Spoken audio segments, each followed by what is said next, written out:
Hello everyone. Here we are again for our Autocad tutorial. So now we are going to discuss the command extend. The thing is that to extend objects to a certain boundary, you must first select the boundary, okay? And then you have to select the objects you want to extend. So ganun ang sistema. Una, pipiliin mo na natin ang extend. Halimbawa, katulad nito, bali reverse siya ng command na trim. So, kung sa trim ginawa natin na sobra-sobra, ito naman ngayon, tapos. So we are going to use the same example. For us, these are walls. We assume that these are walls and these are walls that are supposed to intersect with this wall. Dapat bugsan yan natin na ito wall itong isang to. I-assume natin na dapat itong dulo nito ay hanggang dito. Okay. So, as usual, ang pagkukunan natin ng command tatlong lugar. Ito sa toolbar. Isan to. And nakita nyo, lumalabas. Extend. Tignan nyo ito sa command line. Dito. That is first, na pagkukunan ng command. Second is dito sa modify. Sa menu. Ito. Kasunod siya ng trim. Extend naman ang gagamitin natin. Okay. Next is dito sa command prompt. Pwedeng i-type. I-click mo muna yung command prompt, then type extend. Then press enter. Okay? So, ayan yung command natin, kumagat mo. Or, another way is to use shortcut. So, ano ang yung ibang mga command na pinag-discuss natin ng mga nauna is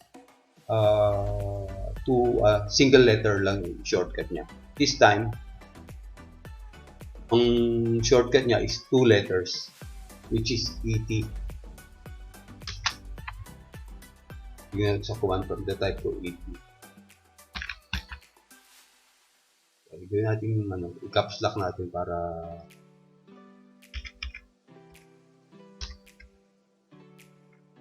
ET.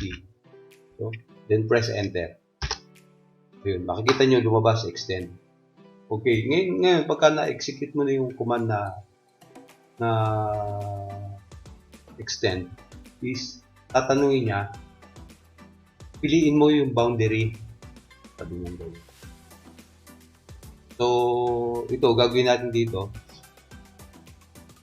Piliin natin itong dalawang to. Okay. Then, pagka napili na natin kung hanggang saan natin gustong i-extend itong mga linyang to, is press enter. Then, saka natin i-click isa-isa. Ayan. Marunong na tayo mag-extend.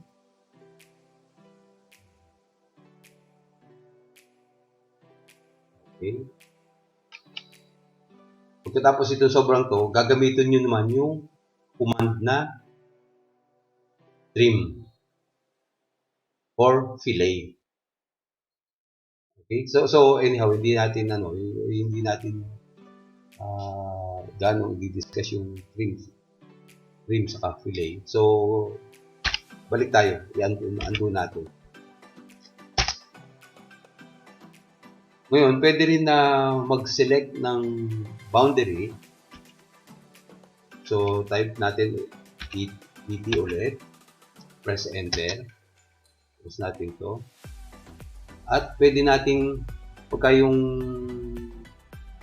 okay na-select mo na yung pinaka-boundary, press enter.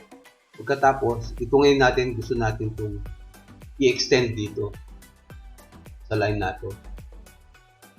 So, ang isang technique is type F, enter. F stands for fence. Then click here on the right side or left side kung ano, but then i-cross natin siya. I-cross na natin. Then press enter. Yan. Diba?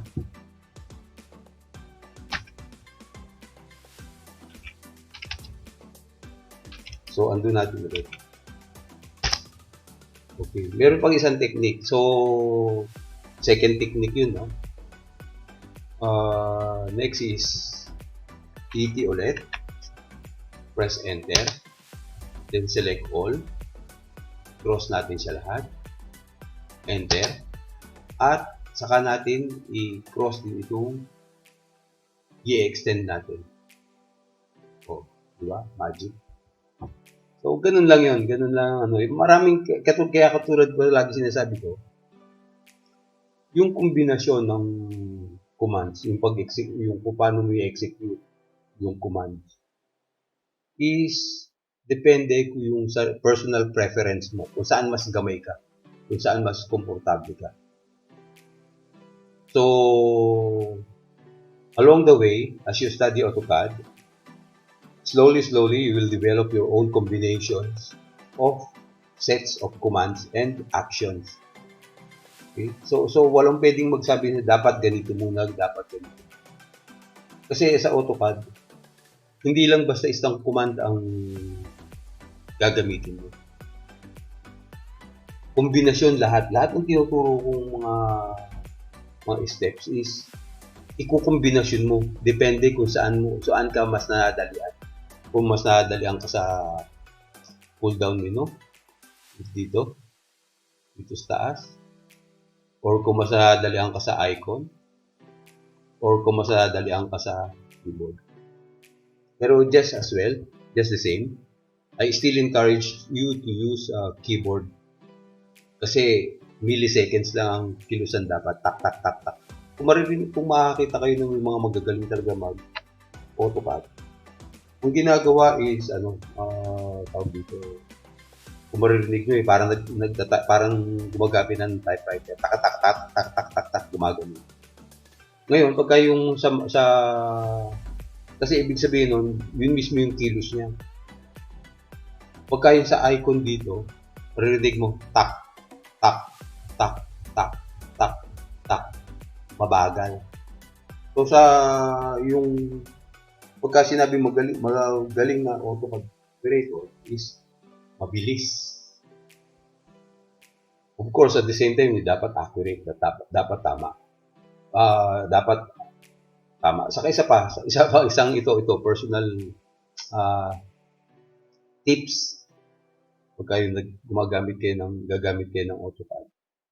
Kapag inaantok kayo at talagang buwabagsak ang mata nyo at lasing na ang pag-iisip nyo, mas mabuting huwag nyo nang hituin yung drawing nyo. Dahil pagka ganun ang gagawin nyo, pagka yung pupungas-pungas ka sa antok at habang gumagawa, kapag nagising ka na, kumbaga sa naaantok-antok at na tutulog-tulog ka, pipilitin mong magtrabaho, mapapansin mo, pagka nagising mo, mali-mali pala yung drawing. Kasi AutoCAD requires attention. Clear attention and clear mind. Because we are talking about plans. We are not just talking about drawings or graphics or thing. The thing is that all your errors sa drawing gagamitin sa construction, gagamitin sa pag-manufacture. At hindi excuse yung ay mali, sorry. Kasi pagka nagawa yung drawing nyo at mali yung drawing nyo, hindi lang yun mali sa AutoCAD. Hindi lang mali yun sa papel. Hindi lang sayang oras, hindi lang sayang sa papel, kundi sayang mismo yung actual construction. Why? Because yung actual na construction is may kasama ng totoong mahal na materyales. At may kasamang bayad yung labor. Ngayon, pagka mali kayo, mangyayari is gagastos ulit ang kumpanya para gibain at itama yung drawing mo. So, ang advice ko, although it is out of the topic, but I am serious about this subject. Pera yun. Hindi ano yun. Yung pagkakamali is nasayang na pera. So, you have to pay clear attention on the things that you are going to draw. So, if you think the tutorial na ginagawa ko malinaw at tingin nyo okay naman, please don't forget to subscribe to my channel na NAANEP TV. Please like, share, and subscribe. I-share nyo doon sa mga kilala nyo, mga kamag-anak nyo na gusto mag-aral para makapag-aral sila ng libre ng Autocad. Okay? That's all for now, guys, and thank you very much for watching. Stay safe and stay healthy. God bless.